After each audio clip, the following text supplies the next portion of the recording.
Okay, let me call to order the special meeting for Monday, August 29th at 6 p.m. I guess item number B is for the record, all council members except Mr. Clark and Egan are present. Time is 6 p.m. Announcements and acknowledgement pursuant to Texas Government Code Section 551.0415. Council and staff may make announcements on various topics. Council, do you have any announcements? Staff, do you have any announcements? Okay, so we're going to close the comments, announcement, acknowledgement session. Moving on to the public comments. This is the time members of the audience may come forward and speak to the council on any items other than personal or legal matters or items on the agenda. If you'd like to come forward, please do so at this time.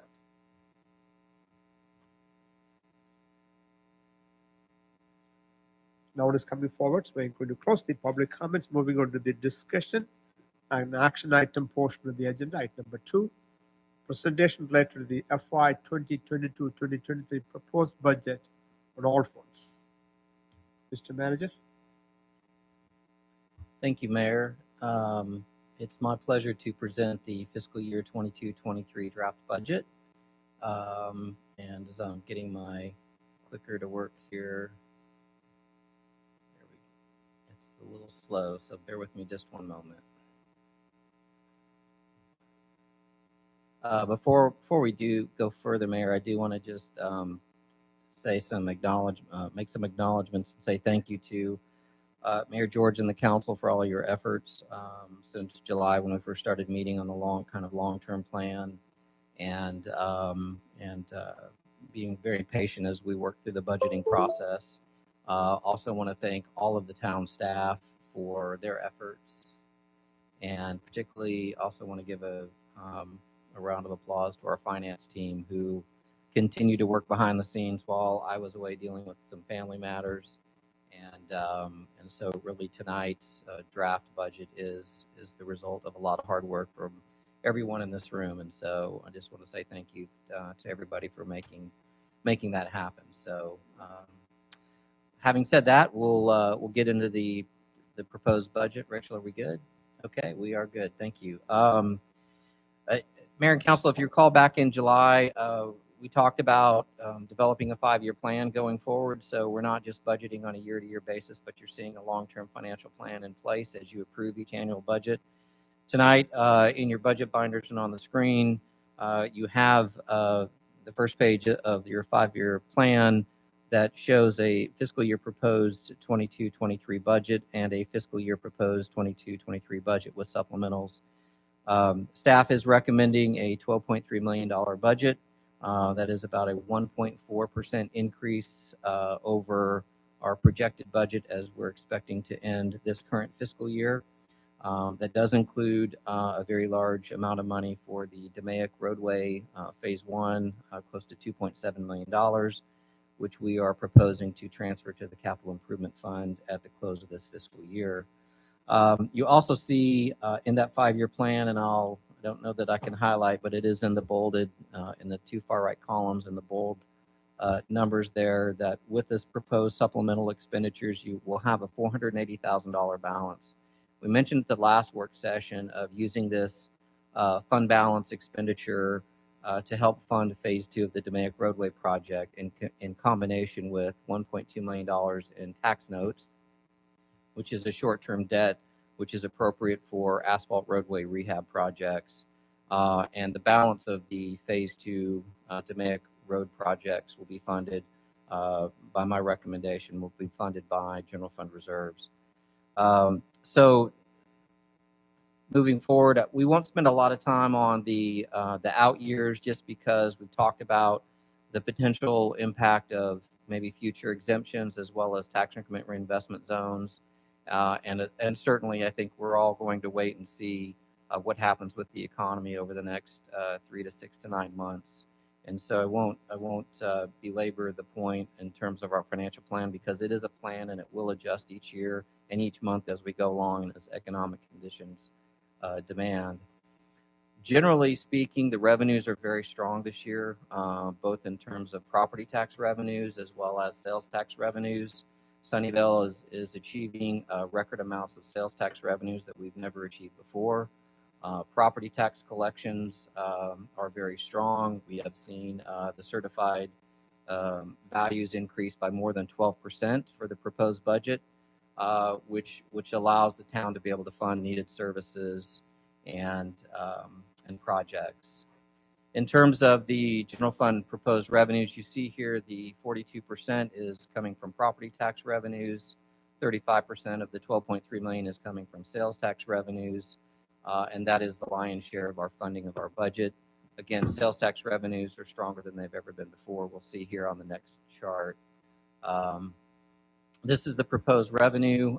You see the projected, which is the purple bar, which is significantly higher than what was budgeted. At 9.8, we're coming in at $12.1 million, and we're projecting just a 1.47% increase in revenues for the proposed budget at 12.3 million, and you'll see a slight increase in growth as we have projected throughout the remaining out years. In terms of revenues by category, again, property taxes and sales taxes are the lion's share of our budget, and you can see the strong growth.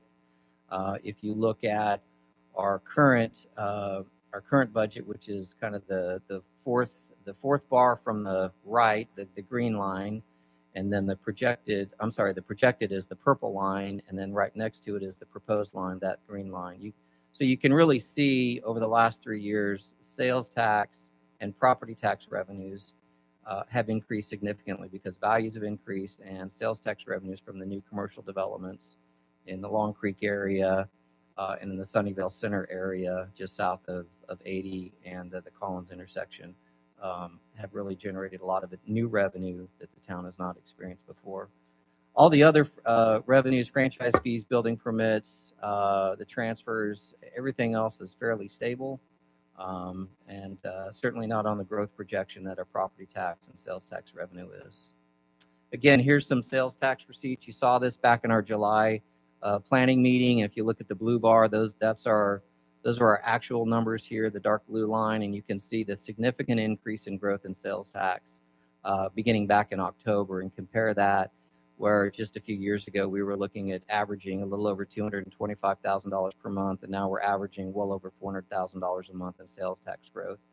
Those numbers also don't include full years of some of our new restaurants over there in the Long Creek Crossing area. So we are projecting about an 8.3% increase in sales tax next year for that reason, in addition to some recent economic development projects that have recently been approved. So as well as just basically organic growth, the more people that drive by US 80 and Collins and see those establishments who maybe haven't been there before, those restaurants will continue to see, I think, some organic growth as well. So we feel very comfortable. One question for you. You said Yes, 8.3% is the projected? Yes, sir. But in our 5-year or 7-year pro forma, we only estimated 3%. Correct, except for next fiscal year, Mayor. Yeah, we are projecting 8.3 for next year, but then it will flatten out a little bit to be more conservative in the out years.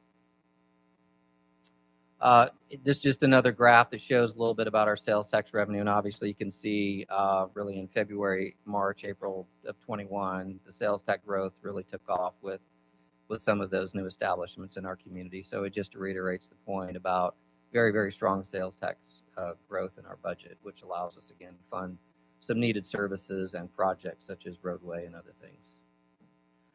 General fund expenses, I do want to point out probably the biggest change. I've mentioned this before. We have an overall decrease in expenses because we are recommending transferring out the DMAIC money, which has been in the general fund operating budget, which was originally a little over $3 million, currently sits at about just under $2.7 million. And we are recommending transferring that out of the operating budget and putting it into the capital improvement fund because it is a capital improvement project, if you will. If we keep funding the DMAIC at that level in the operating budget, I think it provides maybe less than an accurate projection of what our realistic expenses are for operations and maintenance. And so that is why we're recommending transferring that out at the end of this fiscal year. Labor and benefits is the other thing I wanted to talk about. And we'll hear in the supplemental request here in just a moment from the staff as well as myself. But most of the municipalities in the DFW area, according to our personnel consultant, are looking at a 4.5% to 5.5% just base increase in their salaries and wages, whether that's a combination of all merit or a merit and a cost of living increase. And so in order to keep up with the market, we are proposing a 5% increase in the wages to reflect a 5% merit increase for all employees who are eligible. Also, just as you know, inflation is a big thing. And so fuel and utility costs have increased substantially as well. You see 60% and 10% respectively. All other line items were also impacted. So we do have a bit of an inflationary impact in our general fund expenses.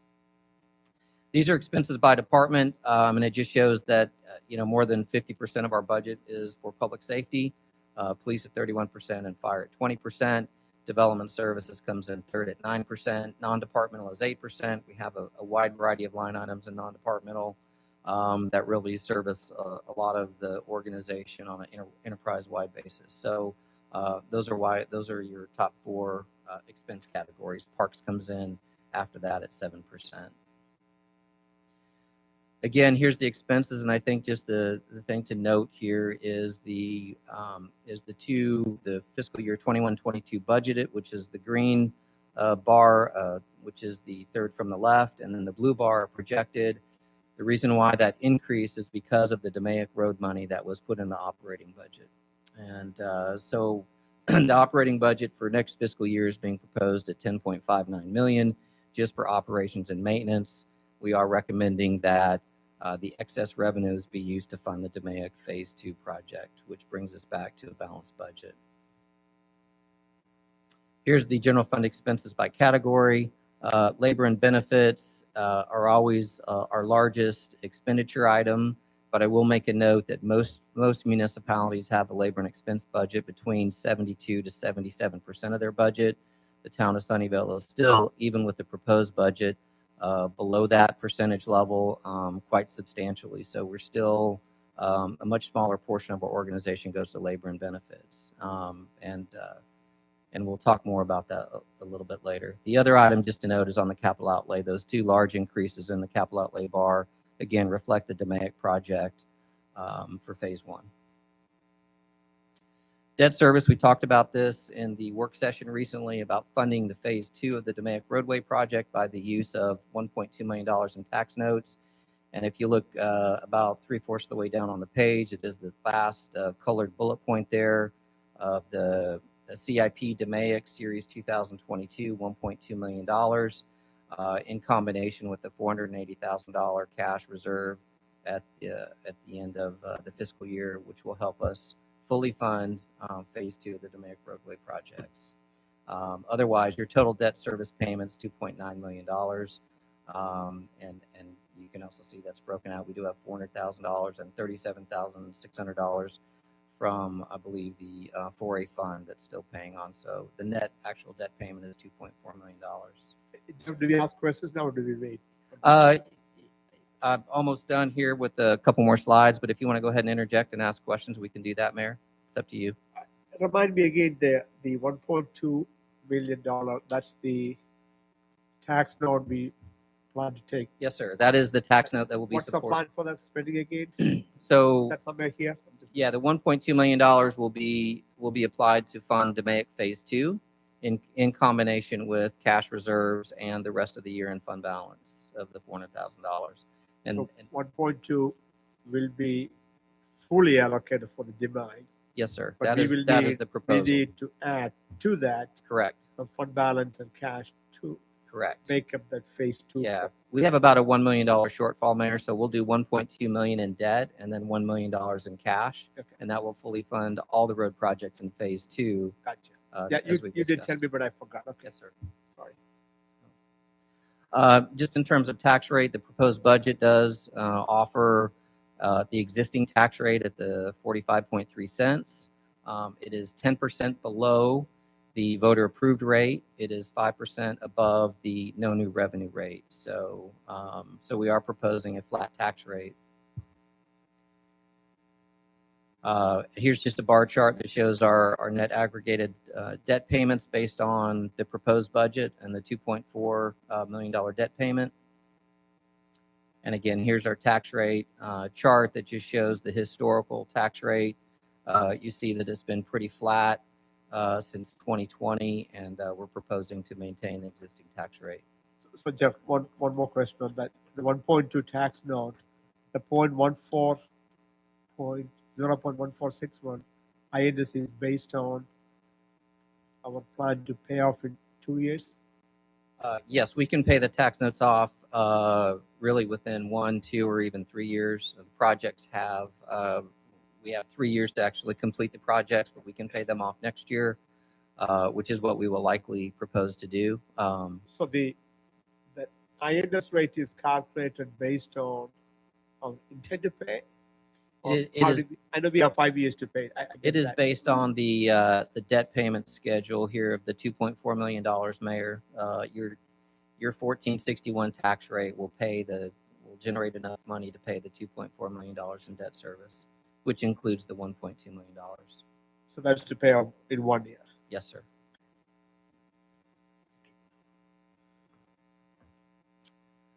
This is just another line chart that shows the history of the tax rate and how it's kind of leveled out since 2020. And this is our property tax rate comparison. I will note here, these tax rates have not been updated for the proposed tax rates for the other entities involved. And so there may be some slight fluctuation. But I suspect that Sunnyvale, when we come back and revisit this at the beginning of the fiscal year, we'll probably still maintain our position as the second to the lowest. And then here's the overall overlapping tax rate. So you can see where, the $2.41 that a typical taxpayer, a homeowner pays in their tax bill. You'll see what percentage of the pie goes where. Town of Sunnyvale's portion of that tax bill is 18%. The school district is 56%, Dallas County is 10%, and the hospital district is at 11%, and college district is at, I believe that says 5%.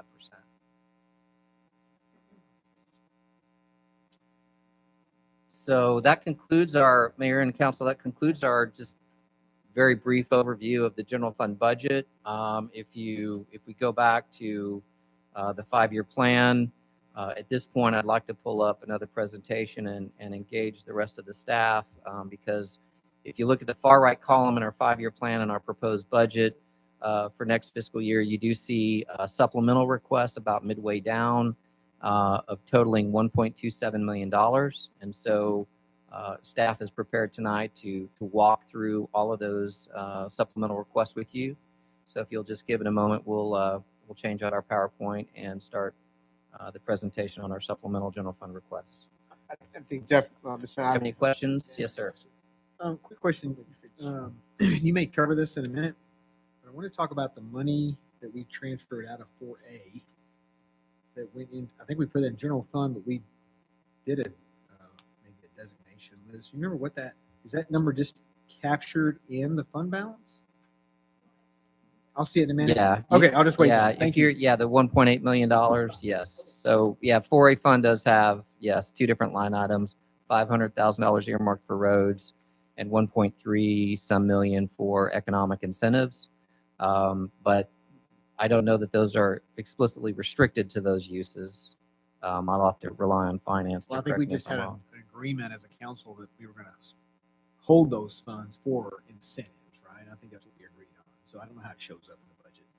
So Jeff, are we covering the general fund and the rest of the fund, utility fund? We will cover all the other funds tonight too, Mayor. Yes, sir. But you want to get staff to come forward for this? Yeah, I'd like to go ahead and present the general fund supplemental requests. Since Yes, we're going Council, over- do you have any questions about the general fund presentation from Mr. Jones so far? No, I would add on that 1.3. I think that was the desire of the council to hold that 1.3 for economic for future funding. I think we were clear as a council for that. Okay, I wasn't sure where that conversation was headed. Very well. So what's next? So Okay, staff is coming so forward?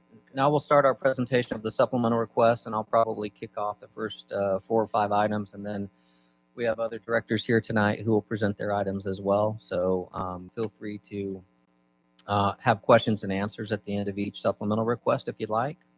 And I think we have a total of 12, if I'm correct. I didn't count, but we'll see here. Probably one of the largest line item requests in the supplemental request is about $290,000 for a market pool, a pool of funds for market adjustments. As you know, this past spring, the town employed a personnel consultant out of Phoenix, Arizona, who's been in this business for longer than I've been in it. Public sector personnel consultants, is a very reputable firm. They looked at our compensation compared to 13 other cities, and those cities are listed here. You can see Anna, Fate, Forney, Garland, Heath, Melissa, Mesquite, Murphy, Prosper, Rowlett, Roy City, Saxe, and Terrell. Let me tell you a little bit why. Prior to me coming on board, Garland and Mesquite were added into that mix. Obviously, those are much larger cities than the town of Sunnyvale. But it is not uncommon to hear that the larger cities are recruiting our police officers and they're recruiting our field staff. And really post-COVID, in the post-COVID environment, it's not uncommon for those cities also to now try and attract, let's just say, for example, a building official or a mid-management person. Whereas I think prior to COVID, that was a lot less likely the case, but now it is certainly more common practice. I can use myself as an example. Generally, a large city like Garland or Mesquite are not going to come over and try to recruit away your town manager. That just generally doesn't happen. But I think barring a few top-level executive positions, I think in today's environment, it is very likely the case that the larger cities are experiencing the staff shortage and the turnover, that they are looking for qualified municipal personnel wherever they can find them, regardless of population size. Secondly, I will also say that the town of Sunnyvale today is significantly different than the town of Sunnyvale even probably 3 to 4 years ago, and not necessarily in terms of population, but when you look at, we are still a community of, more than 15 square miles. We have a major interstate or major U.S. Highway that runs through our community with thousands of vehicles each day that our first responders respond to. And then if you look at our capital improvement program, and our tax base, very aggressive, very high growth.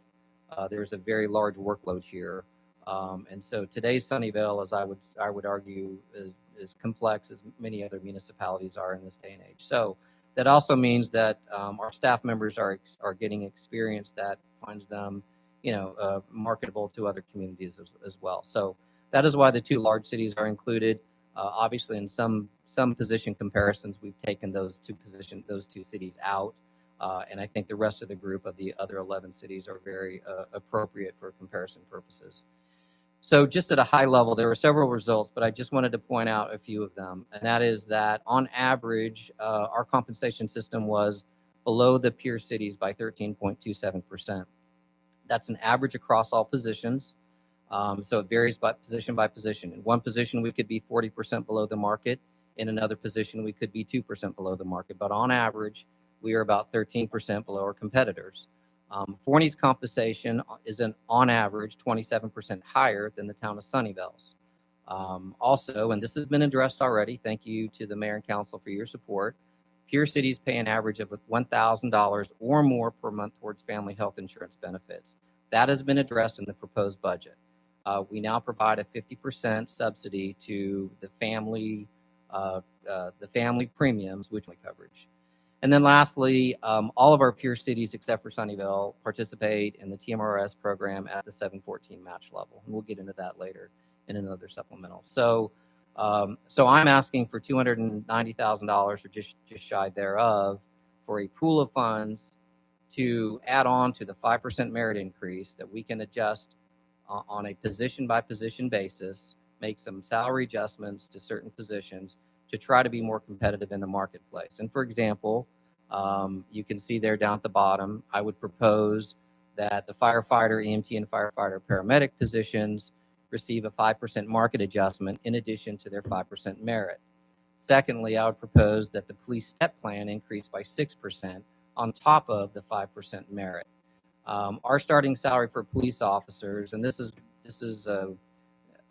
where I want to camp out for just a moment. There are many cities around us that are now offering hiring bonuses for police officers. our police officer starting pay is last of the 13 cities. We are at the bottom. We were at $56,000, and for starting officer pay, I think a market wage for police officers in this day and age is really around $62,000, $63,000 starting. I'm not proposing to get us there immediately.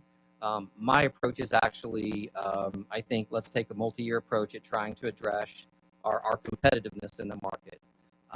Certainly, I'm open to any suggestions that the council has, but I think we need to see what the economy does over the next 6 months. And we still have money in our consulting contract with public personnel consultants to come back after the budget year is approved by all of the other communities as well. And let's see where we rank after our 5% market adjustments go into effect. And if we need to come back at an amended budget or next year's budget and look at another market adjustment, then that is my proposal, is that we would kind of take a couple bites at the apple instead of trying to do it all at once. I think it's not just pay and benefits, but it's also working environment, a great culture. I think it's also leadership and training and things like that we can, some of the intangibles that we can offer as well. So we don't necessarily need to lead the market when it comes to pay, but I definitely don't want to be last in the market or near the last. And so the 5% market adjustment is the beginning, I think, of maybe of a two-step process to get us there. The third bullet point is we do want to increase our hourly starting rate for field level employees, like our parks and public works maintenance employees. They start at $15, and I believe Latasha, correct me if I'm wrong, is at $15.60, $15.75, and $15 respectively per hour. You can go to the fast food restaurants down the street, and you can see the signs that advertise for $17.25 an hour, $17.50 starting. So I think to help our public works and parks department increase and keep talent and hardworking employees, I think we need to adjust that hourly rate by about $1.50 an hour or more, depending upon the specific position. And then lastly, we'll have other positions throughout the town government that will just be looked at on a position by position basis. Not everyone is going to get a market adjustment just for the sake of getting a market adjustment. There's a lot of factors that I, working with our HR department, will take a look at, and that includes time and position. And so we'll look at time and position, and we'll look at see where the position ranks within the 13 cities, and then we will make some market adjustments based on that. Again, the purpose isn't to get us up to the middle of the market; it's just to begin the process of getting us to be more competitive in the market on a position by position basis. I wanted to call out the public safety position specifically, and particularly police, because there is a battle out there for police officers, and it is, and I'm sure you can ask Chief Hawks here later this evening, but there are a lot of communities that are increasing their entry-level police pay in addition to hiring bonuses. So I think we want to keep as many officers in place here in the town of Sunnyvale that we can. So I'm happy to answer any questions now, Parent Council. Any questions? Jeff, yeah, I'm looking here. So these supplemental requests, it looks as if, when we're talking about these salary adjustments, you're talking about like this pool of money, but it's not a one-time thing. These are ongoing expenses that if we approve them this year, that means basically we're just writing into our budget. So though it's a supplement, it's actually almost as if we're approving this for next year's budget as well and the year following. And the number that you have here is close to $1 million of additional salary. So, I mean, do you feel comfortable with that being sustainable in our budget going forward? I mean, I know we got this supplement. I guess this, generally when I think of supplements, I think of one-time expenses. Hey, we'd like this, we'd like this, we'd like this. These are actually ongoing supplemental expenses that are going to be to the tune of about $1 million. So you think that there's room in our budget for this on an ongoing basis? Well, Councilman Freeman, you make a good point, and yes, these are supplemental in that they haven't been in the budget in the past. But after tonight's session or future sessions, they would do just that and roll into the base budget and become part of the ongoing expense budget, which would compound over time. So you are correct in that assessment, yes, sir. In terms of, yes, and you're also correct, it is we have a base salaries and wages budget that is just below $5 million. And so when you add a 5% merit and then a 5% pool for market adjustments, it is a sizable number. It is broaching $1 million. That is correct as well. And I do believe, and which is why I asked the finance staff to help us start to put together a 5-year financial plan so that we can find out, can we afford any items, whether they're personnel, whether they're operating, or whether they're capital, can we afford, or debt service, can we afford these in the out years? And I think that's what the purpose of the long-term plan is. The short answer to your question is yes, I believe it is sustainable for 2 reasons. Number one, we have a growing tax base. We have a growing, both in terms of property and sales tax. We have a growing economy for a community that is less than 50% built out. And the quality of the community, although we don't, actively market, Sunnyvale has a very good reputation. And I think the school district, the public safety, the beauty of the environment, the rural feel, it is attracting a lot of people. And if we've seen anything during COVID, it is that families are relocating places that are family-friendly environments. And for that reason, I believe that Sunnyvale is going to be very sustainable for the long term, and that includes financially sustainable. Secondly, I would say that our pay and benefit system has probably been below market. And I guess a good analogy is it's kind of like the roadway system, right? You can drive on a roadway that has base failures for a very, very long time, but eventually you've got to fix the road. Otherwise, there will be long-term consequences. And so just like the personnel expenses, I do believe that we're at a point in our future, or a point in our time where we need to address some of this. Otherwise, we will wind up being a training ground, and we will probably spend more money on hidden costs of recruiting and hiring and lost retention and continuity than we will actually dollars spent retaining people. So I do believe it is sustainable, but it is a large dollar amount. You are correct, sir. Thank you.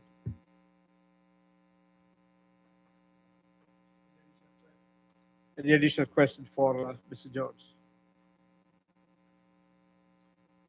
Mr. Jones, I'm assuming that each of the supplemental, the staff is going to come forward, right? Yes, sir. I'm handling these first 4 or 5, and then we have about eight other items that the other directors will come up and present and be available for questions as well. Okay, sounds good. Okay. Okay, keep moving. The next one is not a large dollar amount of ask, but it is a change that is different, and that is a change in our TMRS, and this ties back to the study of the consultants, which showed that we were the only city of the 13 that were not in the 714 plan. Frankly, the $31,000 is a very small amount of money compared to the previous item. It does compound annually, and it will be a part of our budget going forward.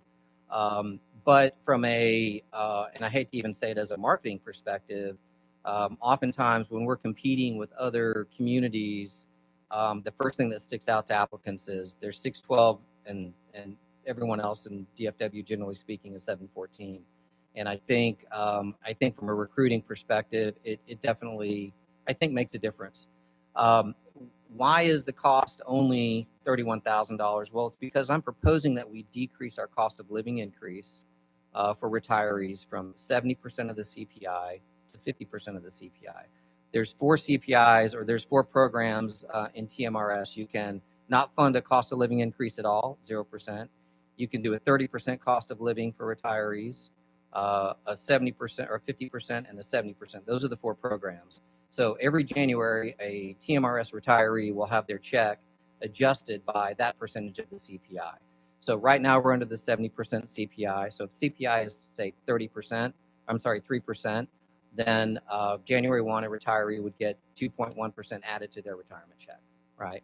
And so I am proposing that we drop that from 70% to 50% for a couple of reasons. Number one, it makes getting into the 714 program much more cost effective. Number two, it doesn't really effectively at all change our funding ratio. If you see the second to the bottom bullet, we're still funded at 92% by switching plans. And then thirdly, our unfunded actuarial liability only increases less than $5,000.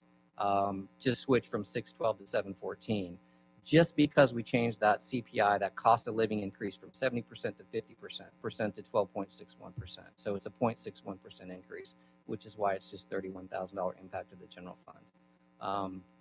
And again, I'll offer up any of the directors if you'd like to get their feedback on the recruiting perspective, but I think this is a pretty small dollar amount for a pretty big impact. And financially, again, I think it's definitely worth the money. So that is all I have on the TMRS plan change, Mayor and Council. If you have any questions, I'm happy to answer those as well. I have a quick question for you. Who sets the COLA rate on retirement? The CPI, that would be the TMRS, TMRS does that. TMRS Okay. Governance Board. Yes, sir.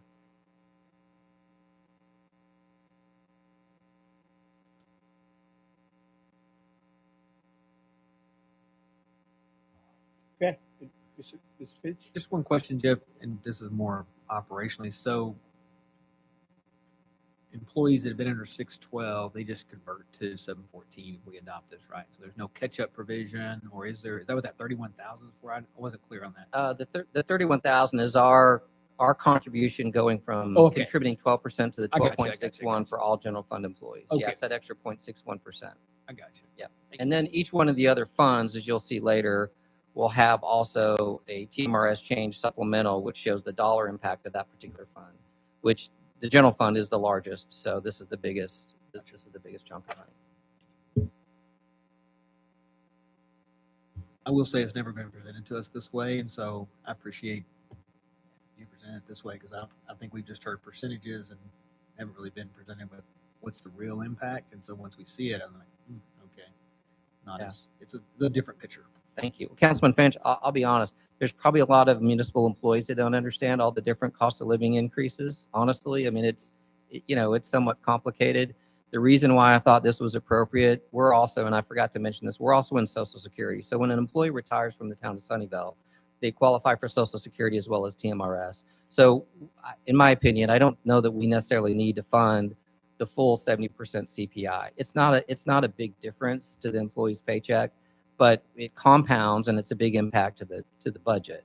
And because we're in Social Security and they should get cost of living increases in their Social Security retirement as well, I think it would be appropriate. I have checked with TMRS. We do have 4 employees who are retired that when you change your CPI, it does impact your current retirees. There will be 2 employees, I believe, that won't actually receive a cost of living increase for 2 years, but then after that, they'll catch up, and then they will. The other 2 employees will not be impacted by this plan whatsoever. So it has negligible impact to our current retirees by making this plan change now versus maybe in the future. Question for you. Yes, sir. Social Security, and I forgot what the name of it is, but if our employees get retirement and Social Security, is their Social Security reduced by the amount? Yeah, I forgot what that's called. Is their Social Security reduced by the amount of their government retirement? That is a good question.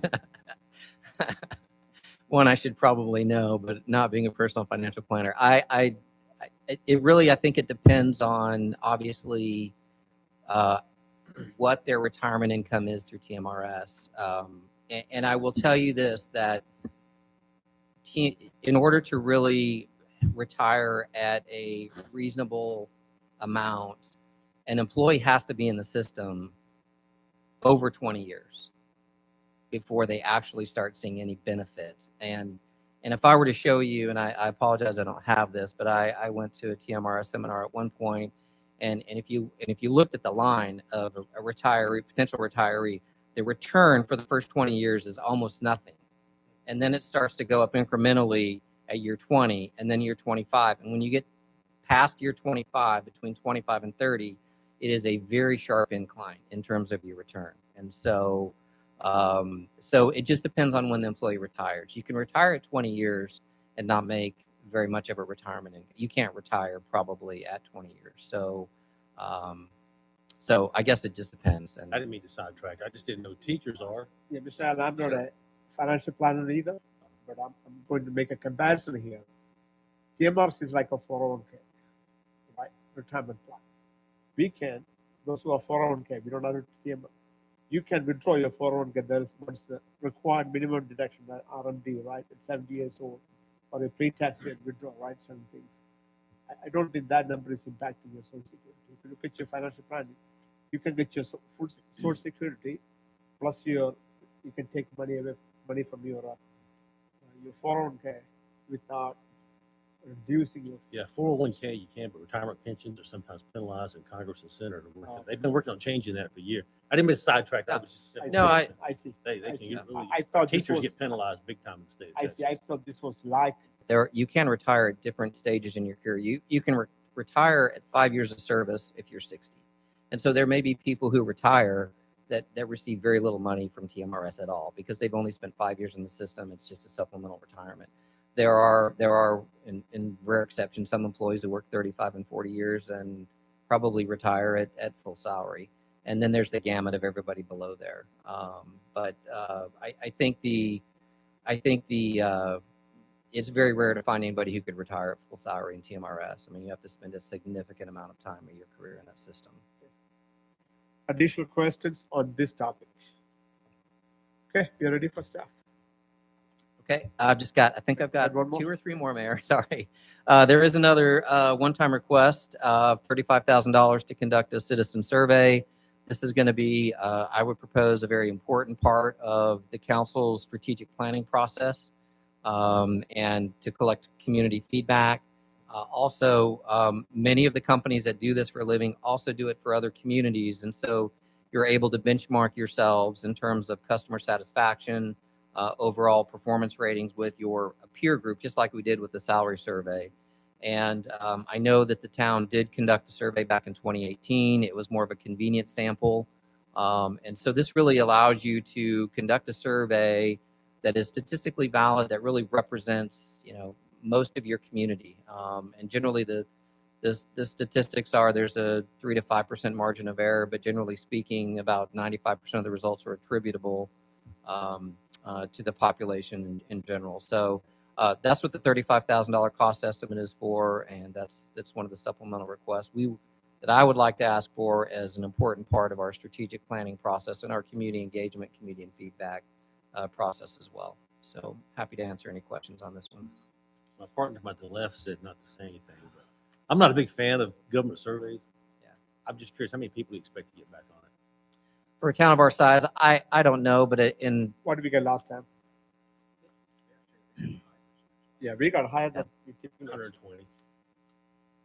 yeah, the problem with the convenience samples is you either get people who love the town or people who don't love the town. You don't get the middle group, you get the extremes. The people who want to fill out the survey because they're really, really happy, or they're really, really not happy. And so with the survey here, and I just from previous stops, generally about 300 and some odd responses will get you a statistically valid sample size. With our size of community, it may be a little less than that.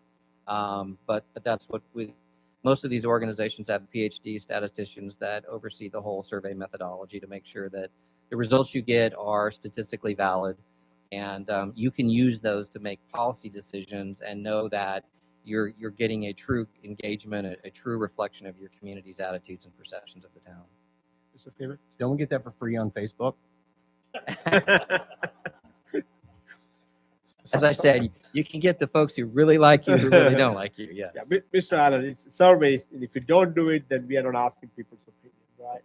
If we ask, people may not answer. It's if we do it, if you do it or don't do it, either way, we are going to get complaints. So at least we as a council and staff is going out there and seeking opinions, giving everybody an opportunity to contribute. If they don't, I know Erica did a lot of reach out last time.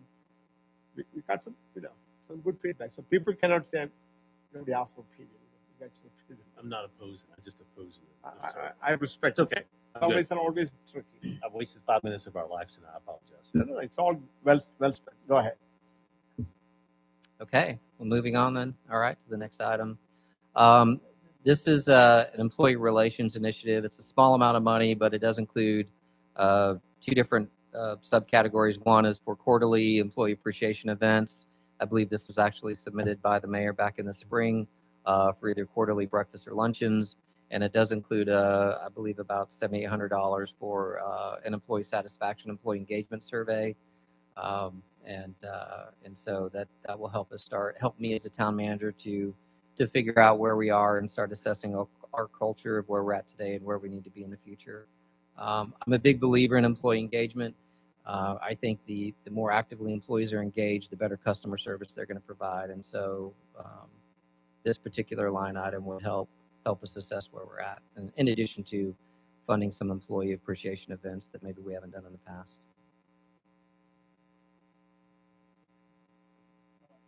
What else, Mr. Jones? That is it on this one, Mayor. Who's next? Just me one more time. I have asked for this one as well. This is $25,000 that I've asked. I'm asking for some internal controls audits. It's been numerous years since we've had a formal internal control audit. As town manager, I want to make sure that we are being good stewards. I have no reason to believe that we're not. But having periodic internal control audits is, I think, important, both in terms of just as these are some examples of things that we could look at, from cash handling to payroll to accounts payable to treasury, and then certainly our IT processes. So anyway, there's not a lot to this other than I'm asking for $25,000 to bring in a firm to take a look at some internal control processes. I will go ahead and say that I think that, I think in the last 2 or 3 budgets, they've brought up controls, and it's not that we don't have them. It's more just the fact that, they have to look at them every single time. I would be 100% on board with that. Okay. Anybody else? Okay. Keep moving. Okay, I think this is my last one, right, Eric? Probably that 3 Okay. times. This is my last one. Again, I'm asking for $25,000 to conduct a different type of audit. This is a communications audit, and essentially what it does, there are communications firms that come in and really inventory and assess how we communicate, the level of which we communicate and what tools we use to communicate, how active and how effective is our social media, how effective are our print publications, our website. And these are just some examples. There's certainly a lot of other ways to communicate. But I think given the size of our staff and I think how important communication is to our stakeholders, I would like to bring somebody in to help kind of give us some guidance and let us know where we're at today, and then we can decide where we want to be in the future and use that for future budgeting purposes. I think that's a good one. Okay. Anything else?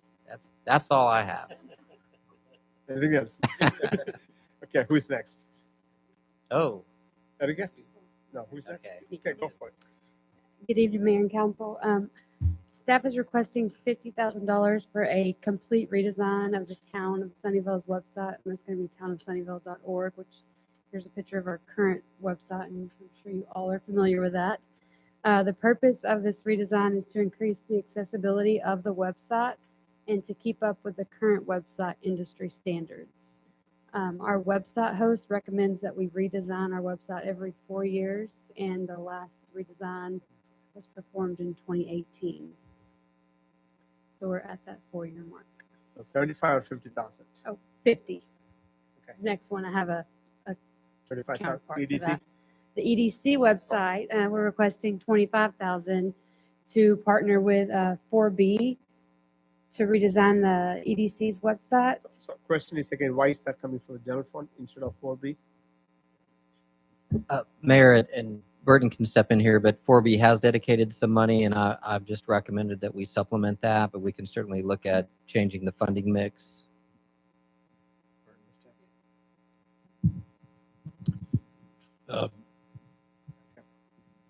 Erika, I'm good with the design. All I ask is this one. We got to know what the good looks like, right? Because we can spend $100,000 on design. Right. It may come like a techie website. Like, I like techie website. That's me. So I'm going to own that. So how do we get that input? Everybody likes Amazon, or everybody likes. How do we get that? I don't know how to define that goodness, right? We got to be clear about what's good look like. So we've looked at like other websites to just kind of get an example of what maybe we would like, and we'll be more than happy to share those with you. I don't even know I'm the right guy to ask the question. That's the problem, right? Well, I think Like that's nerdy website, right? That doesn't mean everybody else likes it. Or I'm just trying. when I think we shouldn't let ourselves, what we want to see in a website may not be what our customers want to see in a website, That's the right? There's a big difference, right? So I think this communication plan or survey would be a big thing to kind of let us know what our people want to see, right? Then build towards that, right?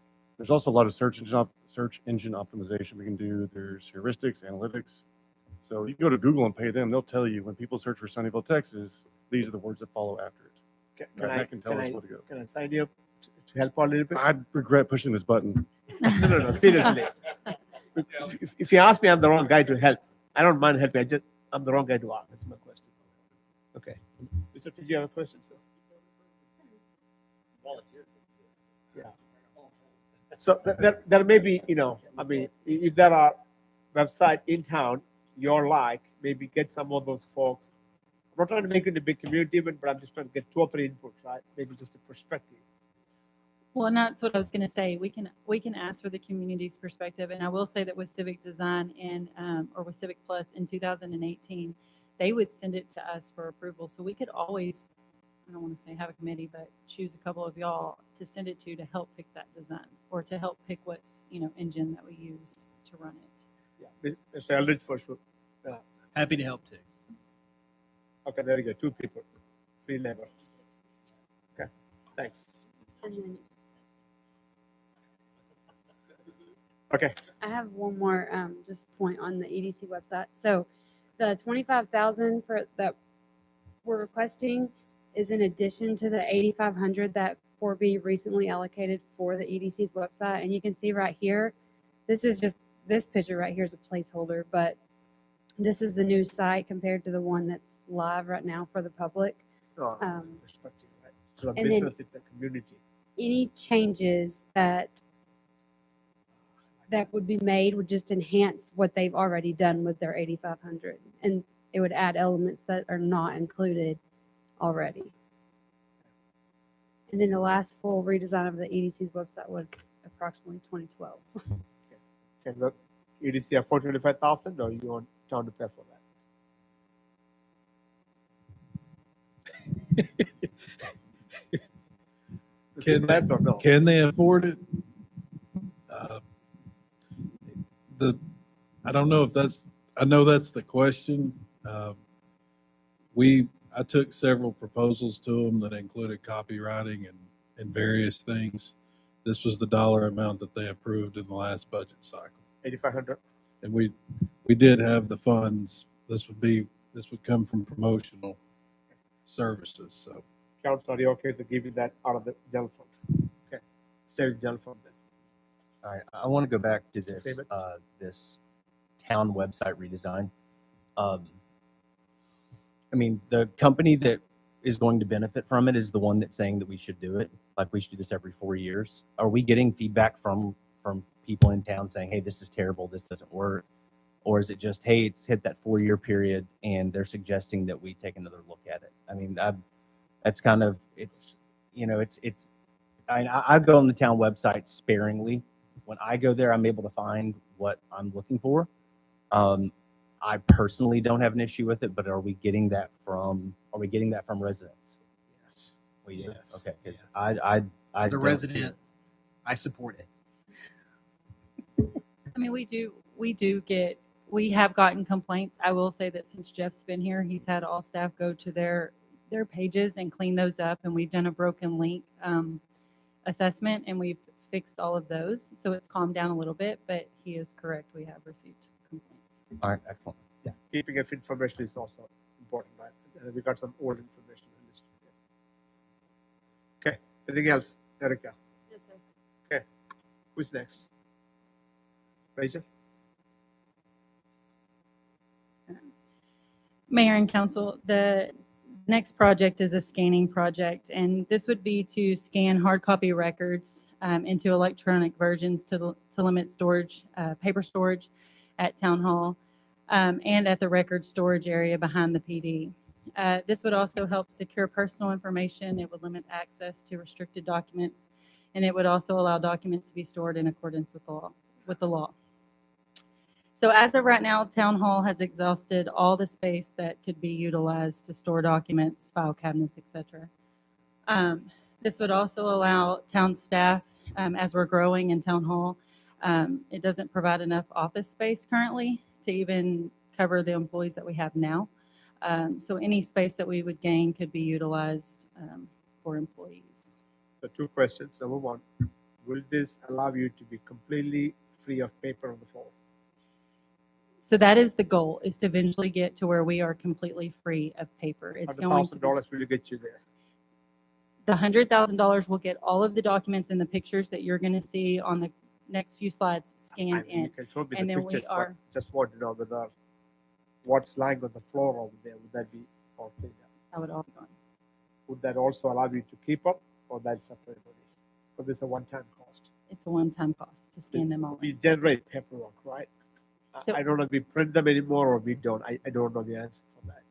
We would eventually quit. We are going to slowly stop printing paperwork. And we are, there's another content manager that would allow us to start scanning documents in rather than printing paperwork.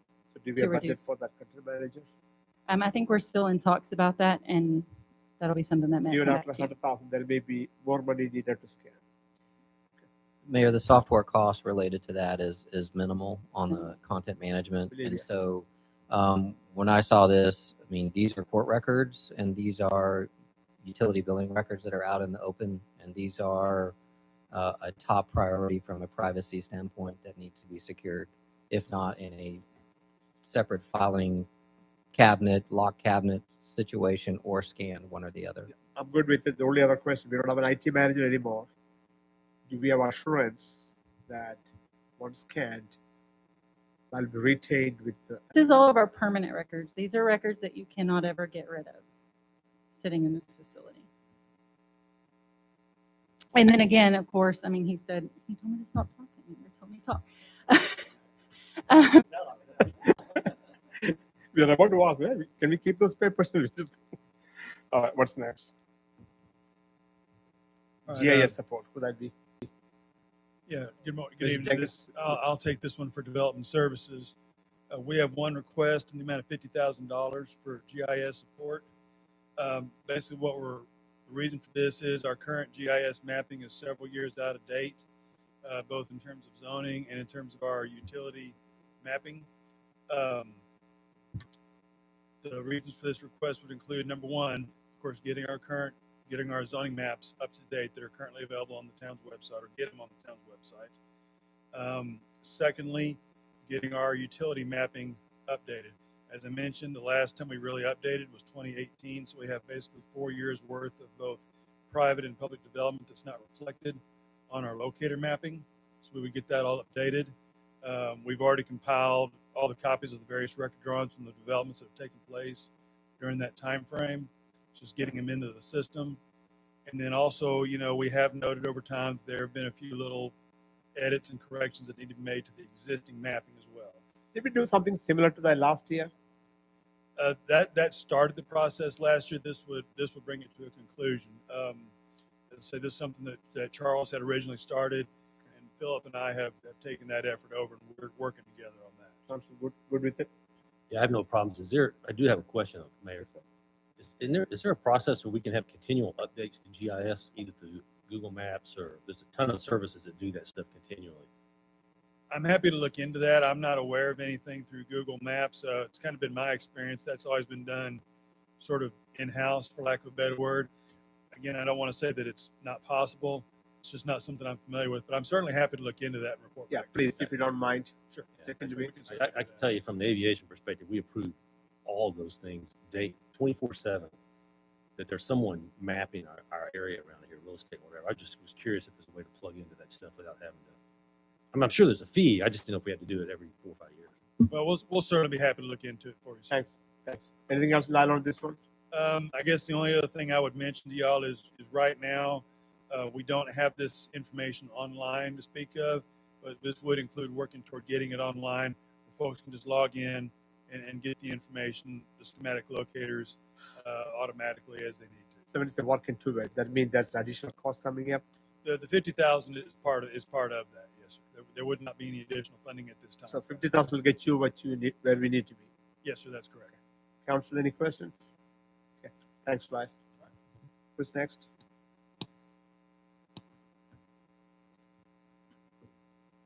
That'd be Brian? Oh, that'd be JD, okay. Good evening, sir. Yes, sir. Can you hear me? Yeah.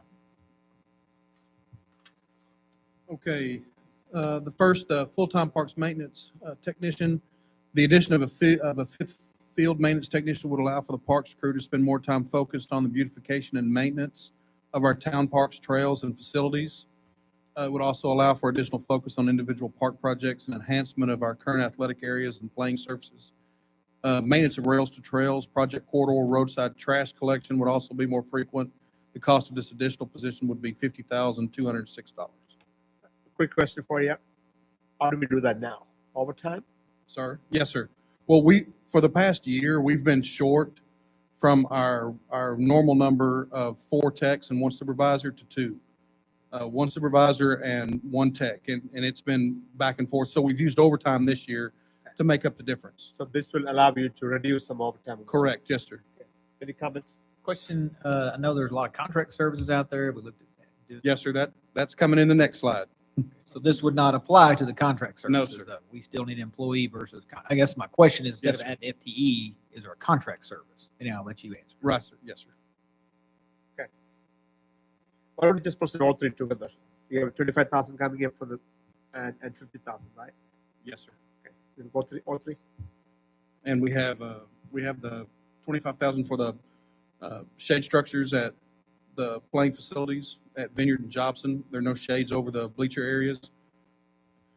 So, Jay, the only question I have is, I know there was a discussion between you and Mr. Clark about availability of the park and people, and I thought staff had an opinion about, and that's the way to, you said something, I can't remember it, about putting some sort of fence or something. Oh, well, yes, that was public park versus athletic facility. Is that something is you what want we to consider discussed. for this park? Yeah, no, sir, not at this time. Okay. Yeah, yes, sir. But when you're ready, come back to us. Yes, sir. Also go to 35,000. Okay, next, JD. This is the contract mowing that Mr. Finch just spoke of. This request will provide the funding for the town to enter into agreement with a mowing vendor to care for all medians and right-of-ways on the main town corridors. This would be seasonal expenditure for services during the months of March through September. This could vary according to season and the weather. The amount requested is $25,000. This would include mowing, weed eating, edging, and blowing only. A map of the main town corridors is included in the next slide. Basically, this would take all of the mowing of the right-of-ways and medians off of the parks crew and put it onto a private contract. Is that it? No, I'm showing that on the budget as 50,000. Well, yes, sir, we took that, yes, sir, Jeff took that and because it's seasonal and not year projected out, it would only be during the mowing season, we made that change. So 25 is the right number or Actually, 50 is the 25. right number? 25 is the correct number. Again, JD, this is where I will give you my thoughts, right? I mean, Right, yes, sir. you have a tough job, and same with the public works, right? If you have a high turnover in that capacity, I would recommend you go hire 1 extra person. That you, at the end of the day, if 5 people, you're only going to have 2 people working. Even if you hire 6 people, you only have 3 people. You still need that many people. So, and Mr. John, that's up to you to figure that out, right? Instead of overburdening, right, and providing the service. Okay, next. Who's next? We have one more, and let me Yes, say, sir. let me say to the contract mowing, when you use your everyday employees, your everyday parks crew to do the standard mow, blow, weed eat, it takes away time from working on the beautification of the facilities. And I can't go grab one of those guys off of the contract and go put them into Town Center Park. To whereas right now what we're doing is we're having to split everything up. So if we had an extra man and this contract, we wouldn't have to split guys from the actual work of beautification in the facilities and maintenance. Okay, in an effort to enhance the town's special event schedule, we are asking for an additional $20,000 to be added to the special events budget. This would allow the town to add new events, including a seasonal movie in the park lineup, as well as improve our current programs by increasing offered attractions Examples of the improvements would be increased fireworks display. We could increase that even though we're deciding on the last Friday. You know, we could still make it bigger at a better price. A higher quality of music entertainment, the addition of a private race, which we discussed this evening, and improvements to the remainder of our event schedule. We could actually increase and make them larger, or that they provide more entertainment. Any comments? Go ahead, sir. Is that it, JD? Yes, sir. Who is next? Street maintenance. Is it Brian? Yes, sir. So what Public Works is asking for here, right now, we're staffed at 7 people, with a full out to be now. I think my microphone's not, there it goes. And this position would be, to give us added personnel to help work some of these contracts that we have with the concrete and asphalt vendors, as our workload has increased and the town has increased in size. That's 55,000. That's with the benefits included on that one. Yes, sir. And yeah, 55 is what? One-time cost. What is that? The 54 what now? To me, 5,455. Yeah, 54. I suppose that was for IT setup to have the contractor set him up an email, phone stipend, things like that. Council, any questions on that? So not really related to this position, Brian, but it kind of is to the role of this position. I know at one time we talked about, because it seems like this pothole repair is a huge issue since we've decided to maintain our streets as asphalt, right? Yes, sir. So I don't see a request for like additional equipment for repair, because it seems like, I remember us talking about you having to use cold. We're using a cold mix. Yes, sir. And so if we needed a hot box to do a better job with. Yes, sir. I did ask for a hot box. I think you remember, you're thinking back a couple of years ago, and that was denied.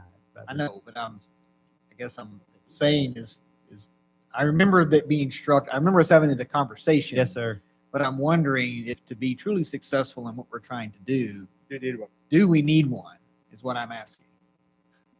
If we had the manpower to work it, yes, sir. But you would make better repairs. Does this help you with your manpower? It helps me with the manpower just to do the minor repairs that we need to do now. Right now, our workload is pretty extreme. Like our schedules are slipping currently. So you did a hot box with additional people, is what you're saying?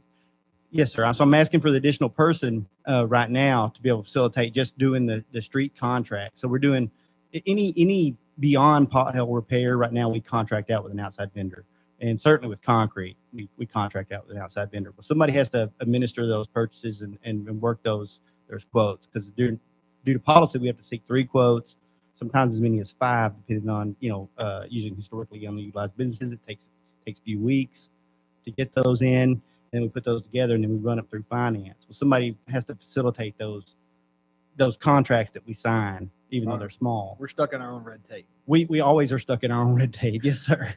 But So- it would be helpful to not have to pull a current tech I off. thought this IDIQ contract is going to get us. An all of that need for IDIQ 3 quotes. would facilitate a lot of that, and would take a lot of that out of our scope. So that's the whole point of IDIQ. Well, was to and avoid all this. that's why I kind of wanted to talk about that. I mean, and this is not the right place. My follow-up question would be: is that if we have, we do have this contract, and so is that effective?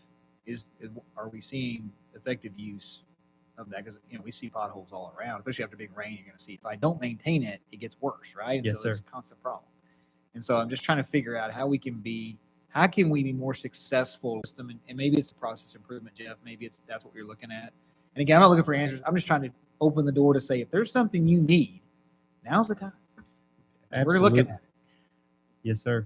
So mayor stepped out. Why don't we defer this back to town manager? And if y'all need to come up with another plan, then we add to what we need now and keep moving forward. Okay. Yeah, and I'll just reiterate too. I think the IDIQ process is meant to allow us to have a contractor on board that has unit price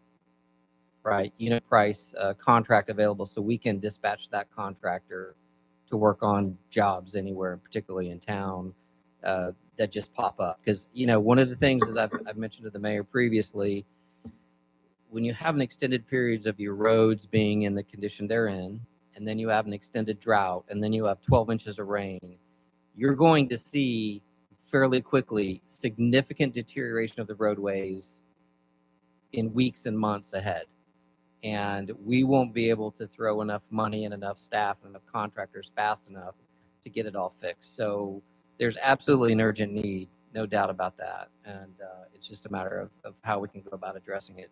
We can visit again and circle back. This is, again, a budget workshop, which is intended to collect your feedback. So if we need to come back in September during the public hearing with a different proposal, we can certainly revisit that as well. But we do have the IDIQ process as well, which hasn't been employed yet, which should be by the springtime. So We'll leave it in your capable hands to come back and tell us what you need. Very good. Mayor's back. You got it. We done? Yeah, please. All right, well, sir, the rest of them. I know you work very hard. Your team works very hard. We want to be helpful. All right, sir. What can we do for you? But the next few slides would reiterate on the same request I was making. It was a part-time employee and a vehicle for them. So if we were to come back, I guess we'll skip this and come back. Yeah. Is that what I'm hearing? Say it again. yeah, we can come back to that. Both of these two positions. I didn't hear any opposition to any of those positions you asked for. The question, do you need more, is the question. Mayor, I think the other council members stated they'd like to see us come back with a different proposal. They're going to come back. Okay.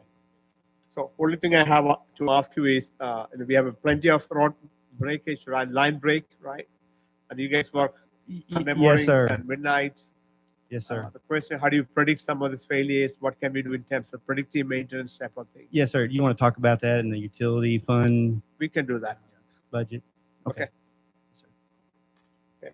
Any question for Brian? This could be Chief next. Chief Kendrick, that be you?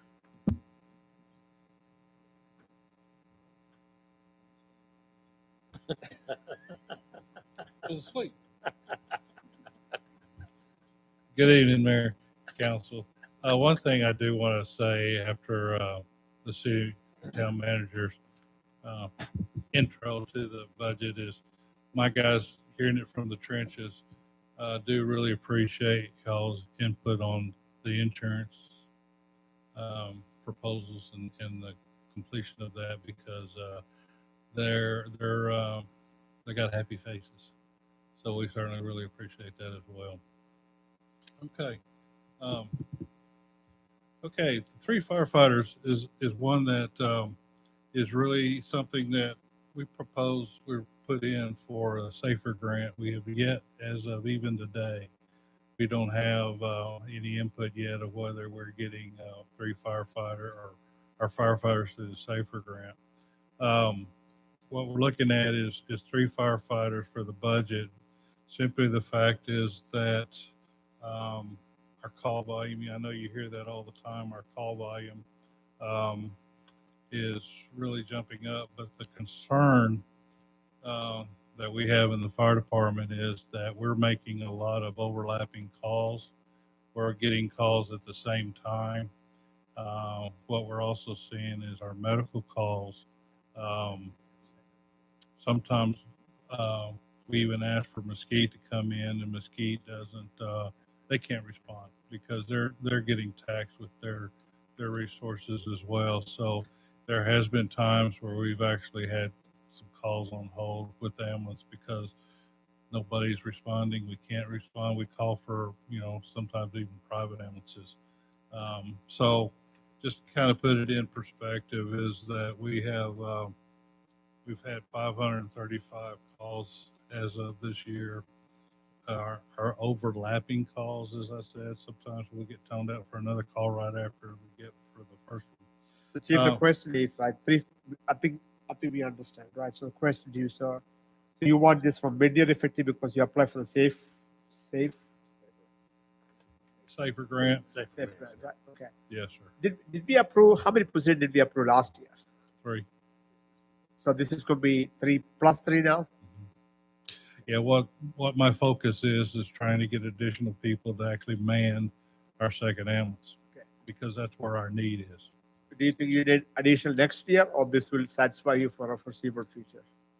Well, this will certainly help us for now. It's the three that we're asking for to help mitigate our calls for the ambulance. So Jeff, let me ask one quick question. So if you approve this only mid-year, Yes. are we going to come back for the mid-year budget, or we approve it?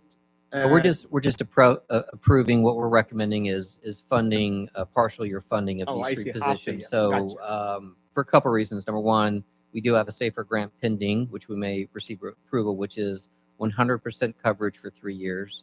And so, and I believe, Chief, that is for 9 positions, if I'm correct. And then secondly, in addition to the safer grant, the fire station, the new station will not be done until January or the end of December.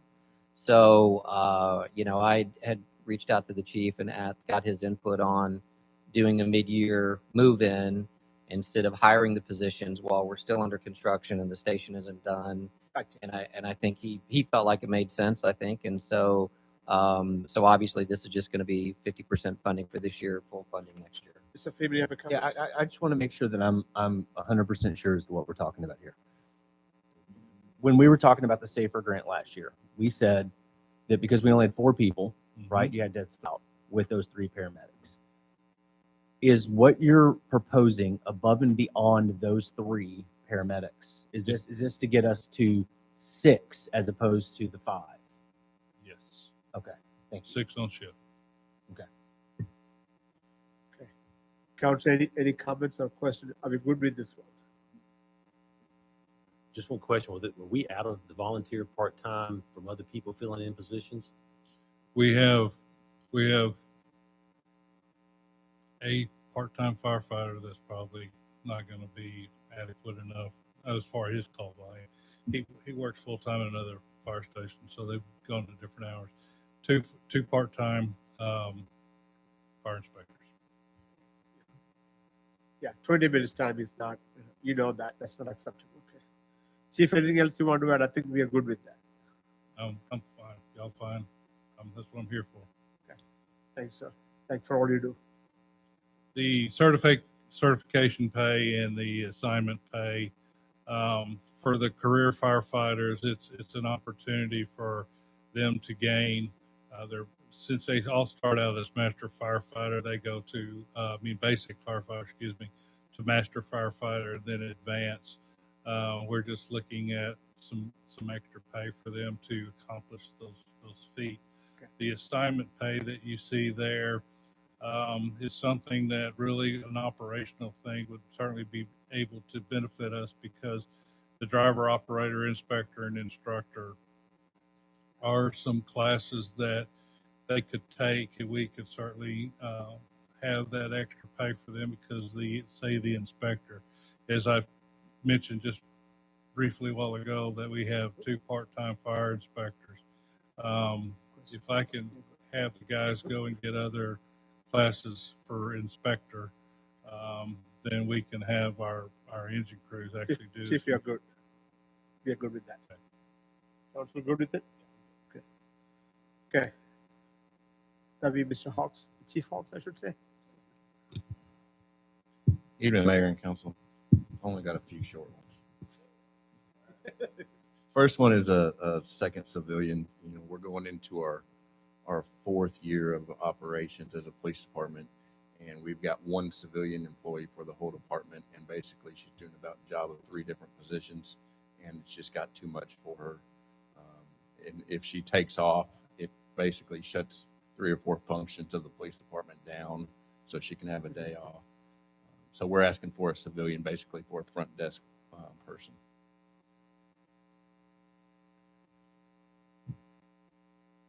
Sounds good, Chief. Second one is the investigator position. It's kind of the same scenario. Our call load is increased. We're starting to have several cases we have to work, and it's just got too much for 1 investigator or 1 detective. She's on call 24/7, so she can't ever relax. This could be a second investigator, or she's going to be full-time? It'd be a second investigator, and we would move an existing employee to that detective position because it's a sought-after position, and we'd hire an entry-level patrolman to replace whoever we moved over there. And then that's why you need a vehicle also, right? The vehicle, The next Yeah, item- we would have to give that second detective a car because they're on call. So, this is where I got a bit confused. I think Jeff tried to clarify for me. I thought our vehicle replacement program is only strictly for replacement, or that includes the new vehicles also?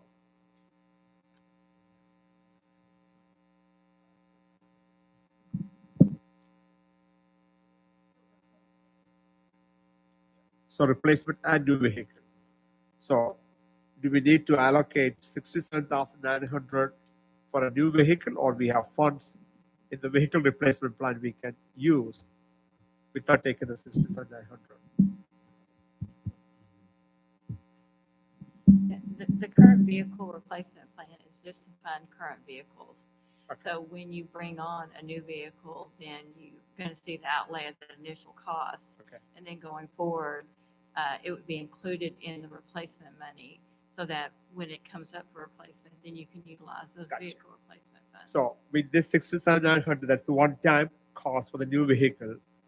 Will our contribution to the vehicle replacement plan go up? It will as you add new vehicles. So is that already baked into your budget for this year? Yes. Okay. If it's approved, yes, sir. Yeah, so if it's approved, then you'll go increase the number. Yes, replacement sir. plan. Yeah, so basically that vehicle replace vehicles Yes, as sir, time that's goes by. correct.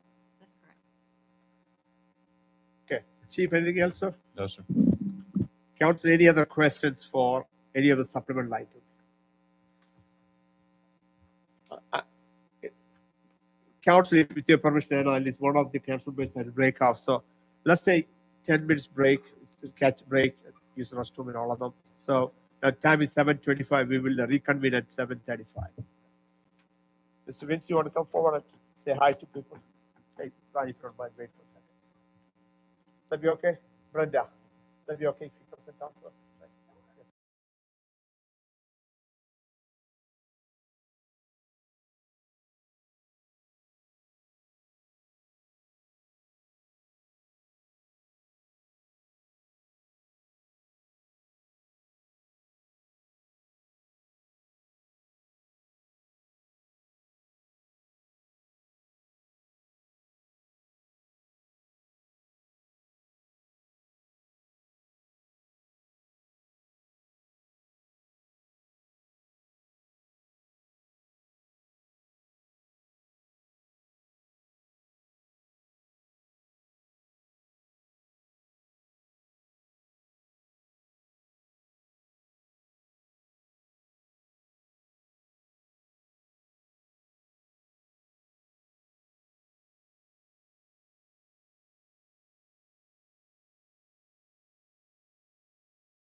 Now time is 7:35. We are back in session. Okay. I think we're going to start with the waterfront. Is that the next thing?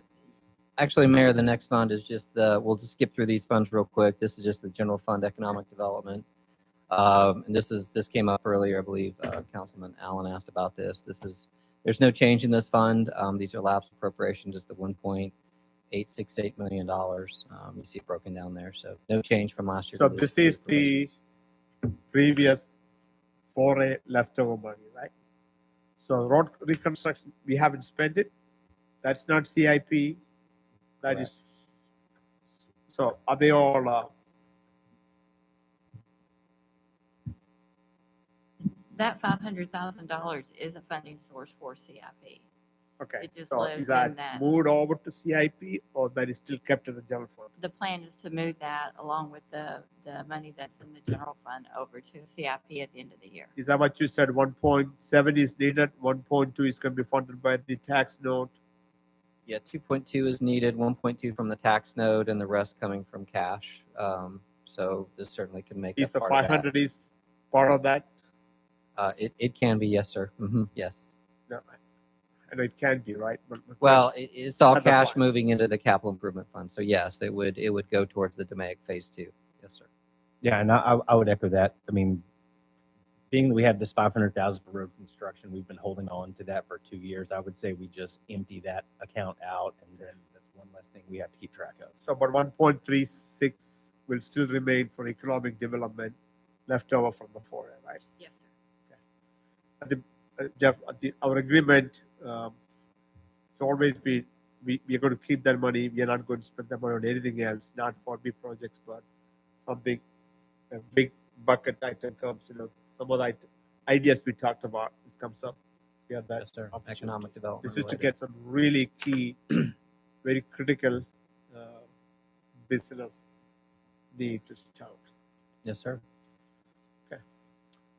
Water fund, I'll be very brief on this and our supplemental requests, but just to give you a quick overview, of course, majority of the revenues come from water fees and wastewater fees. There's a small portion that comes from the trash service, a little over $500,000. And then, of course, we pay the wholesale water cost to the North Texas Municipal Water District, and then sewer to the city of Garland and the city of Mesquite. So, and I'll just skip to the end here. We'll see the 5-year plan here in just a minute, but in the proposed budget, ending working capital is still projected to exceed $5 million. We do have proposed rates that have been done by a consultant in the past. So annual increases have been projected out, including annual increases for the proposed budget at 11% increase in the minimum charge, and then 5% increase in the volumetric charge. Here's the proposed, the first few years of the 5-year plan that just shows 7.6 million in revenues. We do have more in expenditures, and I'll let finance jump in if you have any questions, but we do have, you'll see at the very bottom, the work previous maintenance history as well as future replacement needs. And then we'll be in a position, and I don't have this budgeted at this time, but we can look at it at amended budget, but then we'll just, if we need to adjust rates either down or up, then now we have an engineering study with actual costs built in, because our water and sewer rates are built on 2 major components. Number one is our wholesale supplier costs, and that's the majority of the costs. And then the second component, the second largest component, is going to be the actual infrastructure maintenance and replacement costs. And those are built into the rate system. So I'd suggest maybe an amended budget in the spring, we come back and look at an updated water and sewer rate study. That is not proposed in the budget. Right now, we're just proposing the $100,000 in the base budget. How long do you think the study will take, give or take? I'll defer to Lyle, but I would think generally it should take, 6 months or less, maybe. I would tend to agree with that. I mean, we had a study done previously, so we wouldn't be starting completely from scratch. I think 6 months is a fairly reasonable time frame. So we will, you can start getting on the RFQs and all now, or do we need to wait till October to get the RFQs? Mayor, if we get positive feedback tonight from the council and at the public hearing in September, we get council consensus, then we can certainly start the RFQ process. We in can- time we- for expenses to hit the brand new fiscal year We budget. can start the RFQ now if you want to, right? Because RFQ is RFQ, there's no expense associated with it, Right. right? Yes, sir. Correct. Just quick So thing. We're having so many problems today. If we've already done one of these studies 5 years ago, was it just, did we not have the money to act on it at that point? I'll defer a little bit to the existing staff who maybe was here at the time, maybe not. But generally, conditions change, and I think a really good example is the drought conditions and then their costs. I can't address what was fixed and what wasn't. As the town manager alluded to, we have extremely expansive soils, which means we also have extremely shrinkable soils. So right when it dries, they shrink tremendously, and when it rains, they expand tremendously. Just like the impact that has, they can't handle that tensile strength. They have a certain amount of tensile strength, and as you increase that pressure, those soils moving around like that, eventually they pop. They can't handle the. This year was so much worse than the last year, 10 years from now. Unless, so again, just Yes, sir. I'm hoping, right, we can reduce the variability, reduce the unpredictable nature of it, right? If you have time to plan it, you can start properly and go do something about it. Anyway, Yes, sir. just, All right. So what? Yeah. But, I do have one question. Are our sewer rates capped at a certain amount?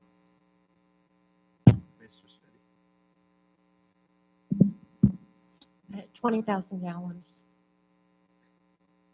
20? 20,000 gallons, you're charged up to 20,000 gallons. So if anybody spends more than 20,000, it's done.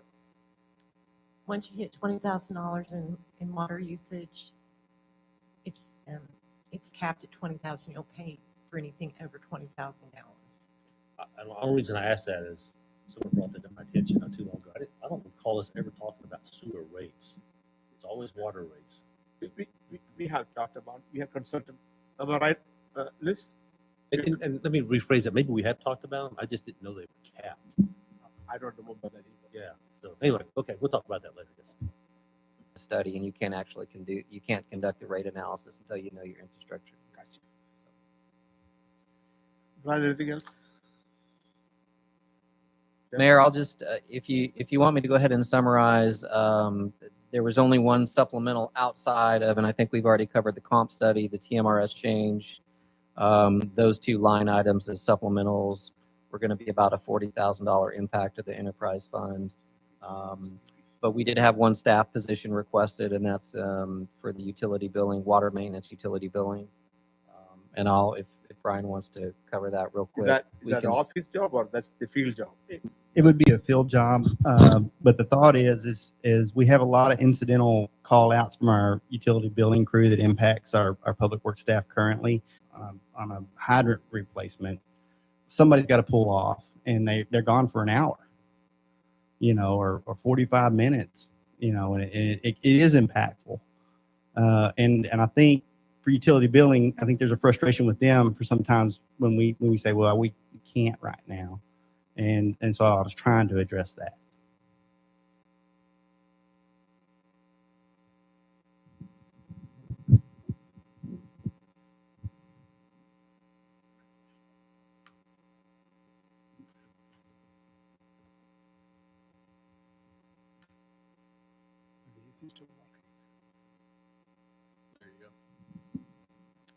Okay, Mayor and Council, this is the 22-23 proposed, but 430,000, right? Yes. So that's the reimbursable portion of the Dallas County grants. What is the grant again for what? The MCIP, total is $1 million something? 860,000 is what we anticipate. So they gave you 50% now at It's, the start.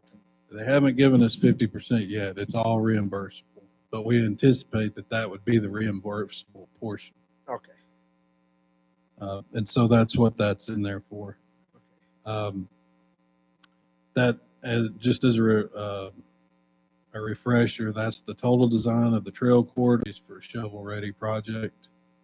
Budgeting $860,000 in expenses for the rails to trails, but we're offsetting that with what it should be a reimbursable from Dallas County for 50% of that. So this year, revenue we get 430. Next But we are year. budgeting 860. So we'll get the remaining 430 the next budget cycle. No, it's it's- only 50% of the It's a total. total of 50 800, for- Gotcha, gotcha. total of 860. Okay. I have a question. I'm looking here and I see the incentives. Original budget 400, amended budget. What isn't spent for this year in incentives will roll back into your fund balance. For Fund balance, 4B. not to the same line item. Right, it just rolls right back into the fund balance and then We know that 228 is, Maybe they can do is shift the money. But am I right or wrong, or am I assuming so? I'm trying to remember what the 228 was from last year. I think it might have something to do, Burton, with the athletic club. It does. I know that much. I know, Well, so then the question. so the athletic club's still coming. Right. So and we I- still need that money for the athletic club. That's true. I think what they are capturing in their budget for next year is just that portion of the incentives that 4B has committed to that they believe will actually fund in the next fiscal year. I don't believe they're losing sight of the total amount that they have committed to in their incentives, as that is a report that we update on a regular basis and present to the 4B each month when they have their meeting. But they have sales tax reimbursement incentives, and they have some other project incentives. And looking at the total amount of incentives that 4B has committed to, that $460,000 that they are budgeting for next year is just that portion that they believe will actually fund for next year. So there's no allotment for any additional incentives that people might ask for this year. Those could come in the form of a mid-year. Yeah, Budget amended adjustment. budget, and you can pull, and we can pull up the projected fund balance, but there is a healthy fund balance in 4B, which you can pull from an amended budget to increase that line item, or any other line item. I mean, but and yeah. to be really honest, I'm not 100% concerned because we do have that 4A money. But just in my thought, if we thought that we were on the hook for 460 already, then our budget should be more than 460 because we would hopefully have other projects come to town that we would then have available money to incentivize. Again, I'm not concerned because we have the 4A money already, right? Like we know that's there. So you could underfund that particular portion. It's not a big deal because we have an extra. But I mean, just would make sense to me that you would have additional dry powder for something new coming through. Councilman Freeman, we can certainly go back and look at this line item again offline and come back and update the council in September. Yeah, we just want to, I think, share with Mr. Freeman, we just want to make sure that if the answer is, well, I got to go spend $430,000 out of pocket for the rails to trails, so I'm going to cut my incentive option. Okay, that's an answer, right? We prioritize the money for the rails to trails versus incentive. Okay, that's one answer. Good or bad, that's an answer. Well, that's the math is math, right? But just make sure that we are going from 400,000 incentive to 628. Now we only spent 30,000. That means, do we have that? Do we need to plan for that 590,000 coming this year? If that is the case, we may have to up the 460 to some other number. Just to decide one more time. For 12th public hearing. Let's look at the CIP also. Yeah. Yeah, so go one more.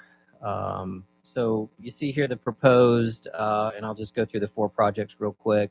Collins Road Phase 1B is landscape, hardscape, and irrigation from Phase 1 that was not budgeted, signed, nor installed. And so we do have an engineering firm on contract right now looking at the design of Phase 2 of Collins. And so staff has asked them to amend their engineering proposal to look at design for landscape, hardscape, and irrigation. So a very high level budget number has been put into the proposed capital improvement plan for next year at 625 to essentially design, and we will have 3 different levels of options for council's consideration, pending your desire on how much landscape irrigation you want to put in. But this would include the medians south of 80 on Collins that that TxDOT just finished, as well as the medians from 80 all the way up to the roundabout. So, I mean, the answer could be you don't want anything else besides turf and the lights, and that's fine. But we have budgeted kind of a worst case. That's unfunded right this time, right? It is unfunded, and I would propose, yes, that we used the general fund reserves to cover that cost.